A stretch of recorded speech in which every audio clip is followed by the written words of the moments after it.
नमस्कार मित्रांनो, मी तन्मय भोळे आपल्या बहुरंगी मेघदूत या कार्यक्रमाच्या 5व्या भागामध्ये आपणा सगळ्यांचं पुन्हा एकदा मनपूर्वक स्वागत करतो. मित्रांनो, गेले 4 दिवस आपण मेघदूताच्या 4 वेगवेगळ्या भाषांमधील अनुवादांचा आस्वाद घेतो आहोत. आणि हे बघ ना रे, सॉरी बिझी होतास का? अरे व्हिडिओ करतोय मी. थोडा वेळ थांब ना, ऐक ना, माझं महत्वाचं काम आहे जरा. हे बघ, मला कॉलेजकडून मेघदूतावर असाइनमेंट करायला मिळाली. पण ना, हो, त्यांना वेगळ्या पद्धतीने हवं आहे काहीतरी. आता मग मी लायब्ररीमध्ये गेलो थोडा रिसर्च करायला, तर तिकडे मला हे काहीतरी सापडलंय एकच, पण यात काहीच अर्थ लागत नाहीये. बघ ना, मला प्लीज मदत कर ना. काय बाबा, कटिके क्षीण चकित हिरणिके चितवन गहरी नाभी. अरे हे हे कुठून मिळालं तुला? लायब्ररीतूनच मिळालं आणि त्यासोबत हे पण काहीतरी मिळालंय. अच्छा, ही याची झेरॉक्स आहे का? हा, ओके, एक मिनिट. विंध्याचल प्रसाद श्रीवास्तव, 1998.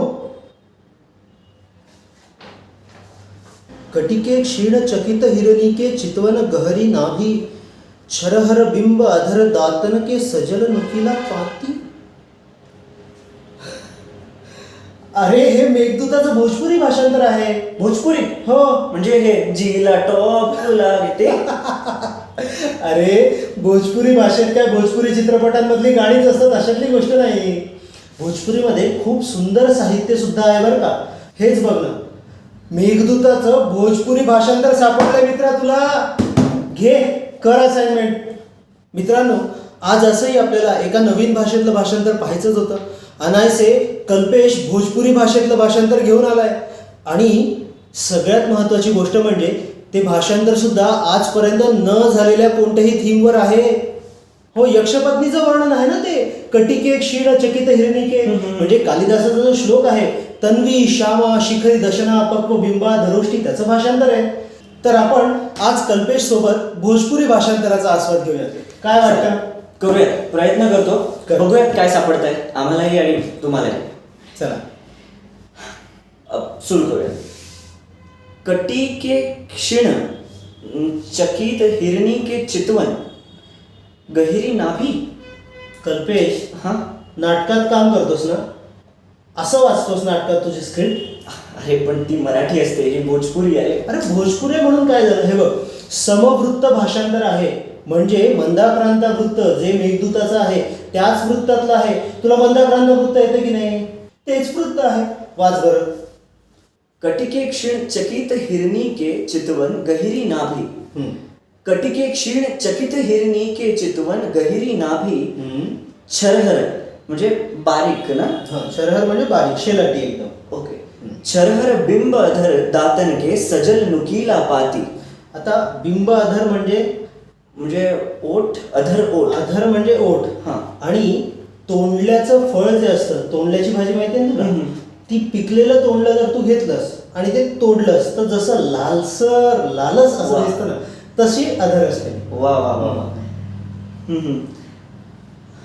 उरज भार अवनत नितंब का भार चाल अलसाईल. आळसावले म्हणजे नितंबाच्या भारामुळे आळसावलेली जी चाल आहे. उरज भार अवनत नितंब का भार चाल अलसाईल. युवती प्रिया त्रियन में विधी के पहिला रचना लागी. हा. अरे काय लिहिलंय, सोपं आहे दादा. मग तुला बोललो होतं ना मी, भोजपुरी भाषा खूप सुंदर आणि खूप गोड आहे. जेवढी ती अशी पुरुषी किंवा एकदम कठोर वाटते, तेवढीच ती शृंगारी सुद्धा आहे. चल, सुंदर. पुढचं वाच. हो, म्हणजे मला यातून हे इतकं छान वाटलं की तीनही लोकांमध्ये, म्हणजे जसं आपण एखादी पहिली गोष्ट करताना आपले जितके मनापासून आपण एखादी गोष्ट करत असतो, तितकंच देवाने मनापासून पहिली गोष्ट जी घडवली ती म्हणजे ही आहे. बाप रे वा, सुंदर सुंदर. आता मित्रांनो, हे झालं यक्षपत्नीचं वर्णन. याच्या पुढे जे वर्णन येतं ते वर्णन यक्षाची ती पत्नी विरहामध्ये कशी व्याकुळ झालेली आहे याचं वर्णन आहे. वा. वाच बरं कल्पेश. हमरा दूर अलग भइले चकई एकाकिनी जैसन. कळतंय, हळूहळू कळत. चकई म्हणजे कळलं का? हो, चातकी. हा, किंवा चक्रवाकी. Okay okay. म्हणजे आमच्यापासून दूर झालेली ती चातकासारखी एकटी तिकडे बसली. वा वा वा. हमरा दूर अलग भइले चकई एकाकिनी जैसन हम्म. मित भासी बुझी हमरे दोसर परान का ऐसन. हम्म. दोसर प्राण म्हणजे दुसरा प्राण असलेली माझी ती. वा. कठीण बिरह वेदना सतावल दिन सराप के भारी. बघ बर का, श्राप याचं श्राप हे भ्रष्ट रूप आणि त्याचं भोजपुरीमध्ये सराप झालेलं आहे. हा हा हा हा. कठीण बिरह वेदना सतावल दिन सराप के भारी होई देले बना कमलिनी पाला मारल जैसन. म्हणजे शिशिरामध्ये जसं कमळ गोठून जावं तितकी ती त्या विरहामध्ये बुडालेली आहे असं त्यातनं सांगितलं. बरोबर, अगदी बरोबर. बरं सांग बरं, आता तुला ह्या श्लोकातनं काय समजलं? मला यातनं बरेच मेटाफर्स दिसले. म्हणजे इनडिरेक्ट कंपॅरिझन कालिदासांनी केलेलं आहे. ओके. म्हणजे यक्षपत्नीला चकई म्हणजे चातकी सारखं कंपॅरिझन केलंय किंवा शिशिरात कमळ जसा गोठून जातो तर त्याप्रमाणे ती सुद्धा त्या विरहामुळे खूप खूप निराश आहे, निराश झाली आहे. हे खूप सुंदर वर्णन केलंय यावर. Yes yes yes. आता पुढचा श्लोक वाच. चंदा होय मलिन पड़ जाए पर्दा तोहर पातर अखिया सूजल रोते रोते गरम सांस पड़ला पर. वाह. बदरंग ओठ प्रिया के लटकत केश रुखर अजुराए टिकल हथेली मुखड़ा तोहरा लागी ऐसन कातर. अरे बाप रे. बापरे. म्हणजे ही सिच्युएशन डायरेक्ट इमॅजिन होते दादा हे बघत असताना की जसा चंद्र सुद्धा मळका दिसतोय. या कशामुळे मळका दिसतोय लक्षात येते का? हो, कारण चंद्र जसा त्याच्यामध्ये आणि आपल्यामध्ये मेघ आला तर आपल्याला चंद्र जसा मळका दिसतोय तसं हे सगळं अखिया सुजल रोते रोते, डोळे सुजलेत रडून रडून, श्वास जो आहे तो गरम झाला आहे त्याच्यामुळे ओठ बदरंग झालेत म्हणजे ओठांचा रंग उडून गेलेला आहे, जो लालच रंग ओठांचा म्हणतो ना तो उडून गेलेला आहे आणि आता केस पण वृक्ष झालेत आणि त्या केसांच्या मागे लपलेलं हे तुझं मुखचंद्रमा मेघाच्या मागे लपलेल्या मलिन अशा चंद्रासारखं दिसतंय. कसलं सुंदर आहे. मला शेवटची ओळ जास्त आवडली की टिकल हथेली मुखडा तोहरा लागी ऐसन का. म्हणजे एक नायिका इमॅजिन होते अशा ठिकाणी की ती विरहामध्ये बुडाली आहे, ती वाट पाहते की कधी तिचा प्रियकर येईल तिच्याकडे. बिलकुल बिलकुल सुंदर. आता पुढे काय म्हणतात कालिदास? बर. होई पत्नी हमर देवता पूजन में अजुराई. होई पत्नी हमर देवता पूजन में अजुराई चाहे खींचत चित्र हमार मन सोच विरह दुबराई. बर. पिंजरा का मैना से चाहे पूछत मधुरे वाणी अहे दुलारी पीके स्वामी कबो याद में आई. क्या बात है. वाह. विंध्याचल प्रसाद श्रीवास्तवांची खरंच कमाल आहे. त्यांनी काय भाषांतर केलं आहे. फार सुंदर भाषांतर केलं. म्हणजे याच्यातले शब्द कळले तुला? हो. सांग बरं एकदा. म्हणजे आता होई पत्नी हमर देवता पूजन में अजुराई म्हणजे देवता पूजनामध्ये ती व्यस्त आहे आणि ती स्वतःला डिस्ट्रॅक्ट करायचा प्रयत्न करते पण होऊ शकत नाहीये. तर चाहे खींचत चित्र हमार मन सोच विरह दुबराई म्हणजे विचार करून करून करून ती दुबळी झाली आहे ती. आणि विचार कोणते?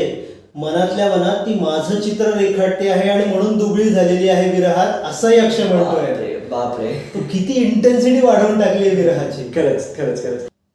पिंजरा का मैना से चाहे पूछत मधुरे वाणी अहे दुलारी पीके स्वामी कबो याद में आए. क्या बात आहे. क्या बात आहे. सुंदर आहे. खरंच खरंच. प्रेयसी आहे तिने त्या महिनेला विचारलंय की जसं मला माझ्या पतीची आठवण येते की त्या विरहामध्ये मी बुडालेली आहे तसं तुला त्याची आठवण येत नाही का. बरोबर बरोबर बरोबर. फारच सुंदर. जसं अगोदर आपण बघितलं पहिल्या एपिसोडमध्ये की कालिदास यक्षाबद्दल म्हणतो की कामार्थ जे आहेत त्यांना सजीव निर्जीव यांच्यातला भेद कळत नाही. तसंच काहीसं इथे आहे ना, महिनेला थोडी ना बोलता येणार आहे पण तरी सुद्धा ही विरहिणी यक्षपत्नी ही महिनेशी बोलते आणि तिला विचारते की मला खूप आठवण येते, तुला नाही येत का त्याची आठवण. वा वा वा.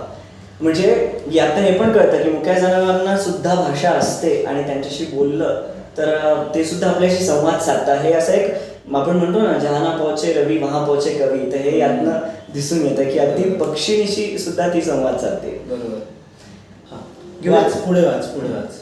नाम हमार जुड़ल गावे के चाहे गीत जवन में मलिन वसन वीणा ले गोदी बिजल तार असुवन से.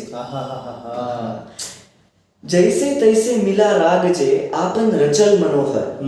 जैसे तैसे मिला राग जे आपन रचल मनोहर रह रह भूलत प्रिया विकल दिखलाई उहा भवन में. क्या बात आहे, वा. किती सुंदर वर्णन आहे ना. म्हणजे त्याचं नाव ज्याच्यात गुंफलेलं आहे असं गीत गाण्याची ती प्रयत्न करते आहे. आणि कशा स्थितीमध्ये ती गीत गाण्याचा प्रयत्न करते तर वसन म्हणजे वस्त्र मलिन झालेले आहेत. वीणा तिने आपल्या कुशीमध्ये घेतलेली आहे, पण गाणं गाता गाता त्या वीणेच्या सगळ्या तारा तिच्या आसूंनी भिजल्या आहेत. वा, वा. आणि कसं तरी स्वतःच रचलेला सुंदर असा राग ती गायचा प्रयत्न करते, पण प्रियकराच्या विरहामध्ये सारखी सारखी तिनेच रचलेलं गाणं विसरत चालली. वा वा वा.